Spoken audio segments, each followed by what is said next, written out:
చిన్నపిల్లలు బోసినవి ఎంత అందంగా క్యూట్‌గా ఉంటది. మన ఊరు కూడా అంతే అందంగా ఉంటది. ఊర్లంటే మీకు కూడా చాలా ఇష్టం. కానీ ఎళ్ళడానికి టైమే దొరకదు కదా! సిటీలో మనకెంతున్నా మనకి వాల్యూ ఉండదు. అదే పల్లెటూరులో మన ఊర్లో చిన్న ఇల్లున్న పలానా పలానా వాళ్ళనుకొని గొప్పగా పిలుచుకుంటారు. గౌరవం కూడా ఉంటది.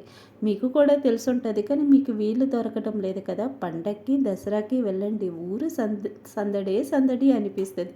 ఇవి కంది చెట్లు. ఊరు గురించి, తోటల గురించి నాకు కూడా పెద్దగా ఏం తెలీదు. ఎందుకంటే మాకు తోటలు లేవు కాబట్టి. ఇవి పెదనాన్నల ఊరికెళ్ళాం కాబట్టి అక్కడ వీడియో తీయడమైంది.